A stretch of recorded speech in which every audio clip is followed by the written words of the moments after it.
예, 안녕하십니까. 임법교수 유병태입니다.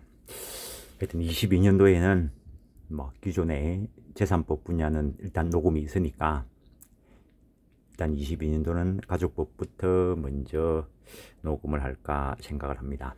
하여튼 그 민법전, 참고로 어떤 분이 요 동영상 촬영할 때 자로 하면 화면이 넓어진다라고 하는데 아닙니다. 이거 지금 세워놓고 하고 있는데 어차피 화면 비율이 1대1 동영상은 그렇게밖에 안 됩니다. 모르지요. 내가 핸드폰을 잘 못 다뤄서 그런지 모르겠지만 카메라 촬영은 비율 조절이 되는데 동영상 촬영은 화면이 1대1 비율입니다. 그래서 그거는 불가능합니다. 그래서 일단 도예도 요렇게 띄워놓고 할 건데 일단 민법 편제, 민법 전 편제 다들 알고 계시고 그다음에 양효 교수님의 민법 교재, 민법의 세계는 이 법전 편제 순서에 따라서 서술이 되어 있습니다. 그래서 민법 총칙이 있고 이 민법 총칙 공인중개사 시험에서는 민법 총칙 중 일부죠. 근데 민법 총칙에 보면은 그 공인중개사 시험은 민법 총칙 중 일부해가 법률행위만 시험 범위에 들어가는데 그거 외에도 통칙편, 자연인, 법인, 물건, 그리고 기간, 소멸시효에 관한 것들이 있습니다. 그래서 공인중개사 시험 민법 총칙은 민법 총칙 전체에 있어서 반이 좀 안 됩니다. 그 정도 하시고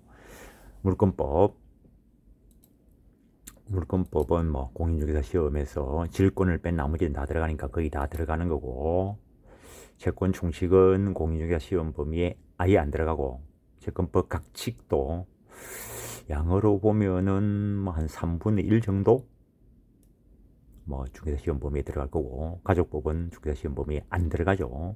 어쨌든 그걸 표를 한번 그려봤는데 법무사 시험 1차, 2차 다, 그다음 변호사 시험, 옛날에 사법시험 1차, 2차 이거는 민법 총칙, 물권, 채권 총론, 강론, 가족법 전부가 그 시험 범위에 들어가는데 이렇게 표를 그려놓은 이유가 법전 편제는 민법 총칙, 물권법, 채권법 총칙, 채권법 각칙, 가족법 이 순서로 되어 있는데 표를 민법 총칙, 채권 강론, 채권 총론, 물권법, 가족법 이렇게 편제를 해놓은 거는 22년도에는 민법 총칙을 먼저 촬영하고 그다음 채권 강론, 채권 총론, 물권법, 가족법 이 순서대로 촬영을 할까 했는데 22년도에는 일단은 가족법부터 촬영을 하고 가족법을 1월달, 2월달 중에 일단은 촬영을 할까 생각합니다.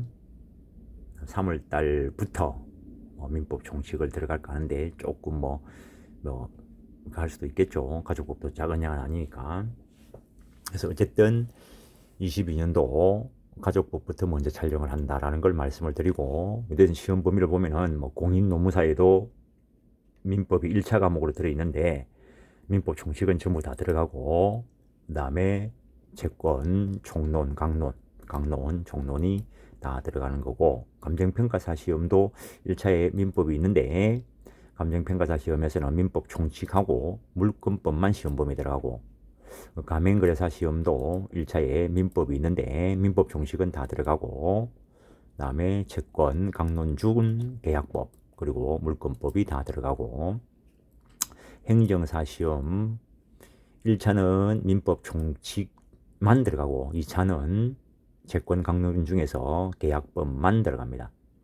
공인중개사 시험은 민법 총칙 중 법률행위 부분만 시험 범위에 들어가고, 채권 강론 중에서는 계약 총론, 매매, 교환, 임대차, 그리고 채권 총론은 공인중개사 시험 범위에 아예 안 들어가고, 물권법은 질권을 뺀 나머지는 다 들어가고, 가족법은 역시 시험 범위에 안 들어가죠. 그래서 그냥 촬영을 하는 김에 이런 시험을 준비하고 있는 분들은 요걸 활용하면서 한번 들어보시라는 겁니다. 그래서 기존에는 내교재 민사법 완전 정복으로 했는데 그 책을 책이 많이 팔려야 개정을 하죠. 근데 일단 이제는 그 책 작업은 일단은 자취하고 어쨌든 이미 좀 잘 만들어져 있는 책. 그래서 이 양형우 교수님 책이 여러 권, 뭐 크게 세 가지 있습니다.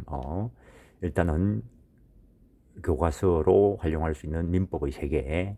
여기에는 뭐 민법 총칙, 물권, 채권 총론, 채권 강론, 그리고 가족법 다 있습니다. 근데 이 외에도 양윤 교수님이 그 판례민법도 있는데 판례민법은 조금은 좀 더 시험에 근접하게 민법 총칙, 채권 총론, 채권 강론, 물권법까지만 있습니다. 거기에는 가족법은 없습니다. 근데 양형우 교수님 또 다른 책, 뭐 민사법 특강이라는 책이 있는데 거기에 있는 뭐 가족법을 활용을 하셔야 됩니다. 그 판례민법을 보시는 분들은, 물론 판례민법을 보시는 분들은 이 민법의 세계에 있는 가족법 부분을 활용하셔도 괜찮습니다. 물론 뭐 그 1차, 2차를 다 하시는 분은 그 양희영 교수님의 민법의 세계를 가지고 공부를 시작하시고 2차 공부를 하실 때 판례민법 쪽에는 주관식 문제가 상당히 잘 만들어져 있습니다. 그래서 내가 법무사 2차 수업할 때는 판례민법을 가지고 했던 이유가 거기에 있는 주관식 문제 때문입니다. 내용만 놓고 보면 당연히 민법의 세계 가지고 해야 되죠. 근데 2차 하시는 분들이 뭐 아니 이런 1차 할 때 했는데 뭐 2차 할 때 또 해야 되나 그런 생각을 가지고 있고, 그렇다고 해서 이론을 안 할 수는 없으니까 판례민법을 가지고 하면서 거기에 있는 문제를 다 보도록 했는데, 어쨌든 올해 법무사 1차를 합격을 하고 2차를 하면서 내 코치를 받아가지고 판례민법에 있는 주관식 문제를 다 본 사람 올해 민법이 상당히 꽈락이 많이 났죠. 21년 법무사 2차 민법에서 상당히 꽈락이 많이 났는데 50점 넘는 사람, 2차에서 50점 넘는 사람이 98명인가 밖에 안 됩니다.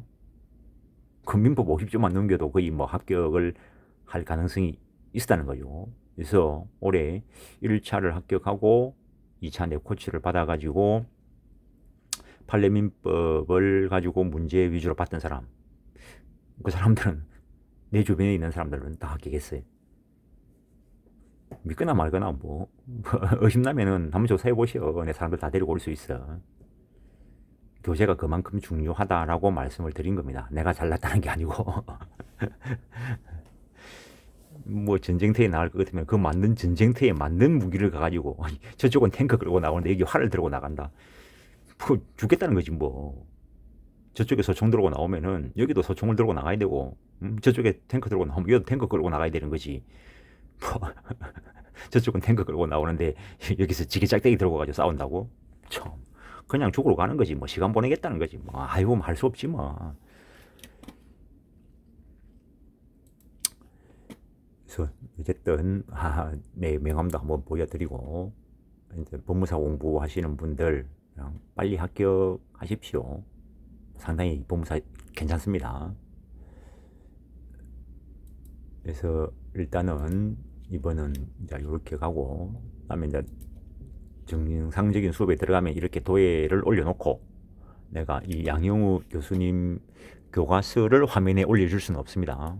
내가 뭐 앞에 민사법 완전정복은 그게 내 책이었기 때문에 그것을 화면에 올려놓고 뭐 할 수 있었지만, 그 양영우 교수님 교과서를 여기에 올려놓고 할 수 없죠. 당연히 그거는 상당히 큰 저작권 침해가 되겠죠. 뭐 그래 하려고 생각도 안 하고 뭐 그래 했어도 안 된다고 생각합니다. 그거는. 그래서 요 책 표지를 보여드리는데, 요 책을 가지고 22년 동안 한번 이 책을 읽어본다 라고 생각을 하시고, 법무사 1차, 2차를 하시는 분들은 이 책을 그냥 가지고 하면 됩니다. 어쨌든 기본적인 이론이 있으면서 판례 공부를 해야 그 판례가 쌓이는 거지. 판례만 외우는 거 민법 공부 아닙니다. 그거. 아무리 판례만 시험에 나온다 하더라도 판례 외우기식으로는 민법 공부 못합니다.